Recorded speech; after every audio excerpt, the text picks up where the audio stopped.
जय हिंद दोस्तों। लोग अब ये सवाल नहीं कर रहे हैं कि 2024 में बीजेपी जीतेगी या कांग्रेस। अब हमारी सरकार का तीसरा कार्यकाल भी बहुत दूर नहीं है। एनडीए सरकार 400 पार के नारे लगा रही है। की बार हमारे तीसरे टर्म में अगले 1000 वर्षों के लिए एक मजबूत नींव रखने का कार्य पूरा देश कह रहा है। अब की बार खड़गे जी भी कह रहे हैं तीसरे टर्म में और भी बड़े फैसले होने जा रहे हैं। आखिर बीजेपी को इस बार 400 प्लस सीटें क्यों चाहिए? क्यों पीएम मोदी बार बार 400 पार का नारा दे रहे हैं? अगर बीजेपी 2024 का इलेक्शन जीत जाती है तो मोदी गवर्नमेंट ऐसे कौन से फैसले लेने वाली है जो आगे आने वाले 1000 वर्षों तक भारत की नींव रखने वाले हैं? दोस्तों, वैसे तो अपने पिछले 10 सालों के कार्यकाल में बीजेपी गवर्नमेंट ने काफी फैसले लिए हैं, जिनमें कई हिस्टोरिकल तो कई चौंकाने वाले फैसले भी रहे हैं। लेकिन अगर हम सबसे बड़े मुद्दों की बात करें तो पिछले 8 से 9 दशक से बीजेपी के 3-4 बड़े मुद्दे रहे हैं। पहला राम मंदिर, दूसरा जम्मू कश्मीर से आर्टिकल 370 को हटाना, तीसरा सीएए और चौथा यूनिफॉर्म सिविल कोड। बीजेपी अपने इन फ्लैगशिप वादों में से 3 वादों को कंप्लीट कर चुकी है और यूसीसी को पूरा करने के लिए पूरी तैयारी में है। पीएम मोदी के इस बयान के बाद कि हम अपने तीसरे टर्म में जो फैसले लेंगे वो बहुत ही ऐतिहासिक साबित होंगे, तब से कोई कहने लगा है कि संविधान में बदलाव होने वाला है, तो कोई कहता है कि पॉपुलेशन कंट्रोल बिल आने वाला है, कोई हिंदू राष्ट्र की बात कर रहा है, तो कोई कहता है कि पीओके भारत के कब्जे में आने वाला है। अब देखो, बीजेपी की कार्यशैली को देखकर इस बात से इनकार नहीं किया जा सकता कि अगले 5 सालों में हमें इन मुद्दों पर कुछ बड़े फैसले देखने को मिल सकते हैं। लेकिन इनके पीछे की असली सच्चाई क्या है? बीजेपी को संविधान में बदलाव करने की जरूरत क्यों पड़ रही है? वहीं इनके अलावा और ऐसे कौन से मुद्दे हैं जिन पर हमें चौंकाने वाले फैसले आने वाले वक्त में देखने को मिल सकते हैं? तो चलिए आज के वीडियो में हम यही जानने की कोशिश करते हैं। मैं नरेंद्र दामोदर दास मोदी ईश्वर की शपथ लेता हूं कि दोस्तों, अगर हम मोदी गवर्नमेंट के पहले टर्म की बात करें तो उन्होंने ऐसी कई पॉलिसीज बनाई थी जो गेम चेंजर साबित हुई, तो कुछ ऐसे फैसले भी थे जो चौंकाने वाले थे। गेम चेंजर्स स्कीम्स में देखें तो पहली बड़ी योजना थी 2014 में लॉन्च की गई जन धन योजना। इस स्कीम से देश के 80% लोग बैंकिंग सिस्टम से जुड़े और इसी की वजह से फिर डायरेक्ट बेनिफिट ट्रांसफर स्कीम भी काफी सक्सेस रही थी। 2014 में मेक इन इंडिया कैंपेन को रोल आउट किया गया था। इसके बाद 2016 में स्टार्टअप इंडिया इनिशिएटिव लॉन्च किया गया। 2016 में मोदी सरकार का जो सबसे बड़ा चौंकाने वाला फैसला था वह नोटबंदी को लेकर था। यह मोदी गवर्नमेंट का सबसे कड़ा फैसला माना जाता है और अपोजिशन पार्टीज आज भी इस फैसले की आलोचना करती है।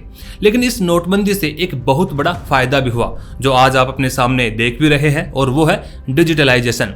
नोटबंदी के बाद से ही लोगों ने ऑनलाइन पेमेंट को यूज करना शुरू किया, जिसकी वजह से ही 2016 में लॉन्च किया हुआ यूपीआई डिजिटल पेमेंट इंफ्रास्ट्रक्चर का सबसे बड़ा आधार बना। इसके बाद 2017 में जीएसटी यानी गुड्स एंड सर्विस टैक्स को लागू किया गया।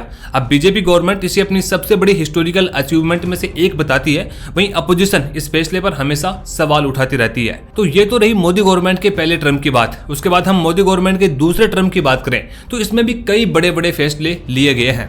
पावर में आते ही तो सबसे पहले 2019 में जम्मू कश्मीर से आर्टिकल 370 को हटाया, जो कई सालों से बीजेपी का मुद्दा रहा है। 2019 में ही सिटीजनशिप अमेंडमेंट एक्ट यानी सीएए को दोनों सदनों से पारित किया जा चुका है और अब 2024 में लोकसभा चुनाव से कुछ समय पहले ही इसको लेकर नोटिफिकेशन भी जारी कर दिया गया है। अब देखो, सीएए एक ऐसा मुद्दा रहा है जिस पर हमेशा से ही बहस होती रही है और देश भर में हंगामा होता रहता है। जब 2019 में इसे लाया गया था तब भी शाहीन बाग वाला आंदोलन तो आपको याद ही होगा। अब देखो, इस बिल का सीधा सा मतलब है कि हमारे 3 पड़ोसी देशों यानी पाकिस्तान, बांग्लादेश और अफगानिस्तान से आए हुए माइनॉरिटीज को, जिसमें हिंदू, सिख, बौद्ध, जैन, ईसाई और पारसी धर्म से जुड़े हुए लोग हैं, उनको भारत की सिटीजनशिप दी जाएगी। लेकिन कुछ लोग इसे मुस्लिम विरोधी कानून बताकर नागरिकता छीनने को लेकर इसका विरोध करते हैं, लेकिन ऐसा कुछ भी नहीं है। यह नागरिकता देने का कानून है, ना कि छीनने का। इसके बाद 2019 में ही 3 तलाक के खिलाफ कानून बनाया गया। अब यह मुस्लिम समाज से जुड़ा हुआ फैसला था, तो कोई भी पार्टी अब तक ऐसे मुद्दों को छेड़ने से भी बचती रही है, लेकिन बीजेपी ने यह कठोर फैसला भी लिया।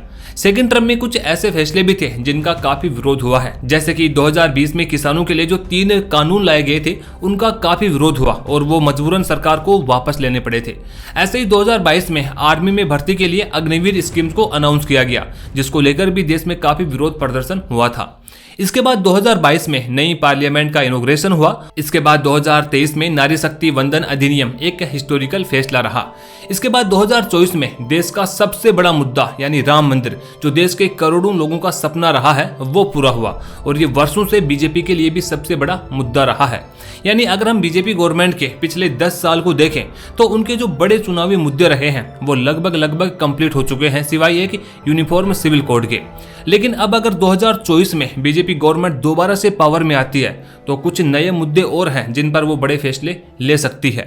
तो सबसे पहले जिस चीज की सबसे ज्यादा चर्चा हो रही है वो है संविधान में बदलाव। तो देखो, कॉन्स्टिट्यूशन में कोई भी बड़ा चेंजेस करने के लिए सरकार को पार्लियामेंट में 2/3 बहुमत की जरूरत होती है और अभी भारत की लोकसभा में 543 सीटें हैं और 2/3 बहुमत पाने का मतलब हुआ कि सरकार को 363 सीटों की जरूरत होगी। तो पहला जो बदलाव किया जा सकता है वो है एक देश एक चुनाव के फैसले को लेकर। पूरे देश में लोकसभा चुनाव और राज्य विधानसभा चुनाव एक साथ कराने की चर्चा काफी लंबे समय से चलती आ रही है और 2023 में इसकी एक कमेटी भी बना दी गई है। लेकिन इस फैसले को लागू करने के लिए संविधान के 5 आर्टिकल्स में बदलाव करने की जरूरत पड़ सकती है। आर्टिकल 83, 85, 172, 174 और 356 से। वहीं संविधान के आरपी एक्ट और दूसरे कई कानूनों में भी बदलाव करने की जरूरत पड़ सकती है। वहीं दूसरा बदलाव संविधान की प्रस्तावना में किया जा सकता है। तो देखो, जो संविधान की ओरिजिनल कॉपी है जो 1949 में बनी थी, उसकी मूल प्रस्तावना में सोशलिस्ट और सेक्युलर शब्द नहीं थे। लेकिन 1976 में इमरजेंसी के समय 42वें अमेंडमेंट के जरिए संविधान की प्रस्तावना में सोशलिस्ट और सेक्युलर शब्द जोड़े गए थे और अब इसमें बदलाव करने के लिए संविधान में संशोधन की जरूरत पड़ेगी। हालांकि ये काफी मुश्किल भी है क्योंकि संविधान के बेसिक स्ट्रक्चर में चेंज करना संभव नहीं है।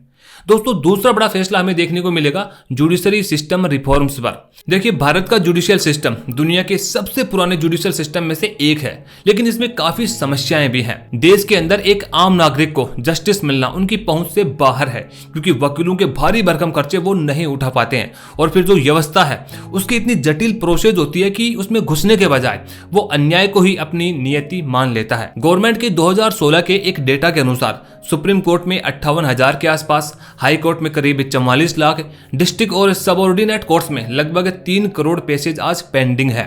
अब इन टोटल पेंडिंग मामलों को देखा जाए तो लगभग 80% से अधिक मामले डिस्ट्रिक्ट और सबऑर्डिनेट कोर्ट्स में अटके हुए हैं और इसका मेन कारण है कि देश में जजेज की कमी है। देश में प्रति 10 लाख लोगों पर केवल 18 जज मौजूद हैं। वहीं लॉ कमीशन की एक रिपोर्ट में कहा गया है कि प्रति 10 लाख जनसंख्या पर जजों की संख्या करीब 50 के आसपास होनी चाहिए। तो हमारे देश में न्याय इतना लेट मिल पाता है कि वो अन्याय के बराबर ही हो जाता है। छोटे मोटे जमीन के टुकड़े को लेकर 50-50 साल तक केसेस चलते रहते हैं। वहीं क्रिमिनल केसेस के मामले में तो सिचुएशन और भी सीरियस बनी हुई है। जितनी सजा लोगों को क्राइम में मिलनी चाहिए उतनी सजा तो वो फैसला आने से पहले ही काट चुके होते हैं और ये सब केवल इसलिए होता है क्योंकि केसेस की सुनवाई और फैसले की गति बहुत धीमी चलती है। यानी जो तारीख पे तारीख मिलने का सिस्टम है, इस वजह से लोगों का न्याय व्यवस्था से भरोसा उठता जा रहा है। और इसी व्यवस्था पर भारत में एक कहावत भी प्रचलित है कि मुकदमे में जीता हुआ व्यक्ति हारे हुए व्यक्ति के समान व हारा हुआ व्यक्ति मरे हुए व्यक्ति के समान होता है। दूसरी यहाँ पर समस्या खड़ी होती है भाषा को लेकर। आज भी हमारे जुडिशियल सिस्टम की भाषा अंग्रेजी है और यही सबसे बड़ी विडंबना है कि जिस व्यक्ति का मुकदमा चल रहा होता है वो अंग्रेजी जानता ही नहीं है। उसे न तो ये समझ में आ रहा होता है कि वकील उसकी क्या दलीलें दे रहा है और जज उसका क्या फैसला सुना रहे हैं। और देश में ऐसे लोगों की संख्या केवल 0.2% है जो अंग्रेजी को अपनी फर्स्ट लैंग्वेज मानते हैं। यानी जिस देश में लगभग 100% लोग अंग्रेजी न जानने वाले की कैटेगरी में आते हों, उस देश की जुडिशियल प्रोसेस में अंग्रेजी का कंपलसरी होना बेहद इलॉजिकल लगता है। वहीं उनकी जो कामकाज की भाषा होती है, कोई नोटिस या स्टेटमेंट होता है तो उसमें भी उनके लिखने का तरीका और उनकी शब्दावली काफी कठिन होती है जो आम लोगों की समझ से बाहर की बात होती है। कोर्ट के कुछ फैसले तो इतने डिफिकल्ट होते हैं कि कई एक्सपर्ट्स भी उन्हें समझने में फेल हो जाते हैं। तो भारत की न्याय व्यवस्था में रिफॉर्म होना काफी जरूरी है। और आपने अगर नोटिस किया हो तो पीएम मोदी कई बार अपने भाषणों में भी ये कह चुके हैं कि न्याय मिलने में देरी देश के लोगों के सामने सबसे बड़ी चुनौतियों में से एक है। कानूनों को स्पष्ट तरीके से लिखा जाना चाहिए और वो भी क्षेत्रीय भाषाओं में, ताकि एक गरीब से गरीब व्यक्ति भी उन्हें आसानी से समझ सके। तो इस बात की पूरी संभावना है कि अपने तीसरे टर्म में मोदी गवर्नमेंट जुडिशरी रिफॉर्म पर काफी कुछ काम करने वाली है। दोस्तों, तीसरा बड़ा फैसला होने वाला है यूसीसी और एनआरसी पर। देश के नागरिकों का रजिस्टर होना ये समय की जरूरियात है। एनआरसी को इम्प्लीमेंट कर नेशनल रजिस्टर ऑफ सिटीजन्स को हम लेकर आएंगे कि यूसीसी भारतीय जनता पार्टी का तो एजेंडा जनसंघ से रहा। मैं अभी भी कहना चाहता हूं देश की जनता को कि यूनिफॉर्म सिविल कोड लाने के लिए अड़िग है, ऑफर है और हम ला कर रहेंगे, परंतु सारी लोग यूनिफॉर्म सिविल कोड का मतलब है कि देश के अंदर रहने वाले किसी भी नागरिक के लिए, चाहे वो किसी भी धर्म से हो, किसी भी जाति से हो, उनके लिए एक ही कानून होगा। हमारे संविधान के आर्टिकल 44 में भी कहा गया है कि सभी नागरिकों के लिए यूनिफॉर्म सिविल कोड लागू करना सरकार की रेस्पॉन्सिबिलिटी है। अब बात यह है कि इसकी जरूरत क्यों पड़ रही है। तो देखिए, अभी देश में अलग अलग धर्मों के लिए सबके अपने अलग अलग कानून बने हुए हैं। जैसे मुस्लिम, ईसाई और पारसी समुदाय का अपना खुद का पर्सनल लॉ है, जबकि हिंदुओं के लिए हिंदू सिविल लॉ है, जिसके तहत हिंदू, सिख, जैन और बौद्ध भी आते हैं। अब यूसीसी लागू होने के बाद ये सभी खत्म हो जाएंगे और सभी धर्मों के लिए, चाहे वो कोई सा भी मामला हो, चाहे शादी हो, तलाक हो, बच्चा गोद लेना हो या कोई प्रॉपर्टी का बंटवारा हो, इन सभी विषयों में सभी के लिए एक जैसे नियम कायदे होंगे। लेकिन इसे लागू करने में काफी सारे चैलेंजेस भी हैं। कई धर्मों के संगठन इसका विरोध कर रहे हैं कि हमारे ऊपर दूसरे कानून थोपे जा रहे हैं। वहीं पॉलिटिकल रीजंस की वजह से भी अभी तक यह संभव नहीं हो पाया है। वहीं बीजेपी के एजेंडे में यह हमेशा रहा है, तो 2024 के इलेक्शन के बाद हमें यह बड़ा फैसला देखने को मिलने ही वाला है। वहीं एनआरसी यानी national register of citizenship bill की बात करें तो यह एक नेशनल रजिस्टर होगा जिसमें भारत में रहने वाले सभी नागरिकों का रिकॉर्ड रखा जाएगा। एनआरसी की शुरुआत पहली बार 2013 में असम में हुई थी और फिलहाल इसे पूरे देश में लागू करने की बातें की जा रही है। इसका मेन मकसद यह है कि जो भारत के अंदर अवैध रूप से घुसपैठिए आ जाते हैं उनका पता लगाया जाए। दोस्तों, अब चौथे नंबर पर जो फैसले हो सकते हैं, जिनकी मांगे काफी समय से होती भी रही है, इसमें 2 एक्ट हैं। पहला है वक्फ बोर्ड का और दूसरा place of worship act. Waqf board की बात करें तो ये एक ट्रस्ट की तरह काम करता है। इसकी शुरुआत उस समय मानी जाती है जब आजादी के समय लाखों मुस्लिम लोग पाकिस्तान जाकर के बस गए थे, तो उस समय ज्यादातर लोगों ने अपनी संपत्ति भारत में ही छोड़ दी थी। तो सरकार ने इस जमीन और इस संपत्ति के रेगुलेशन के लिए वक्फ बोर्ड का गठन किया था। वक्फ बोर्ड की संपत्ति और उसके मैनेजमेंट के लिए 1954 में वक्फ एक्ट 1954 बनाया गया था, लेकिन 1995 में इसमें और भी संशोधन करते हुए इस बोर्ड को और भी पावर दे दी गई कि यदि वक्फ बोर्ड किसी संपत्ति पर अपना दावा कर दे तो उसे उसकी संपत्ति माना जाएगा। आज भारत में वक्फ बोर्ड के पास इंडियन आर्मी और रेलवे के बाद सबसे ज्यादा जमीन है, यानी वक्फ बोर्ड देश का तीसरा सबसे बड़ा जमीन मालिक है। मैनेजमेंट सिस्टम ऑफ इंडिया के अनुसार देश के सभी वक्फ बोर्डों के पास कुल मिलाकर 8,54,509 संपत्तियां हैं और ये प्रॉपर्टी 8 लाख एकड़ से ज्यादा जमीन पर फैली हुई है और पिछले 13 साल में वक्फ की संपत्ति करीब 2 गुनी हो चुकी है। वक्फ बोर्ड की इस व्यवस्था पर कई सारे सवाल खड़े होते रहते हैं और कई बार ये आवाज उठाई जा चुकी है कि वक्फ एक्ट 1954 को खत्म किया जाए। वहीं दूसरे act place of worship act की बात करें तो इसे 1991 में लागू किया गया था जब राम मंदिर का मामला गर्म था और ये एक्ट कहता है कि देश में 15 अगस्त 1947 से पहले बने किसी भी धर्म के पूजा स्थल को किसी दूसरे धर्म के पूजा स्थल में नहीं बदला जा सकता है। अब इस एक्ट की वजह से मुगल काल के समय देश में जो मंदिरों को नष्ट कर दिया गया था और उनकी जगह पर मस्जिदें बना दी गई थी और उसके कई एग्जाम्पल हैं, जैसे कि ज्ञानवापी हो गया, मथुरा में श्री कृष्ण जन्मभूमि होगी, तो इनके दोबारा निर्माण का रास्ता साफ नहीं हो पा रहा है। अब बीजेपी का एजेंडा हिंदुत्व के मुद्दों पर रहा है, तो संभव है कि अपने तीसरे टर्म में बीजेपी इन मुद्दों पर भी विचार करेगी। अब हम बात करते हैं इकोनॉमी से जुड़े हुए फैसलों के बारे में। देखिए, इंडिया की इकोनॉमिक डेवलपमेंट से जुड़ी हुई अगर आप किसी भी इंटरनेशनल रिपोर्ट को उठाकर देखेंगे तो आपको नजर आएगा कि पिछले काफी समय में इंडिया ने काफी तेज गति से ग्रोथ की है और अब मोदी सरकार का अपने तीसरे टर्म में प्लान है कि इंडिया को 3rd लार्जेस्ट इकोनॉमी बनाया जाए। तीसरे टर्म में दुनिया की पहली 3 इकोनॉमीज में एक नाम भारत का होगा। 3rd टर्म टॉप 3 इकोनॉमी पे पहुंच के रहेगा भारत।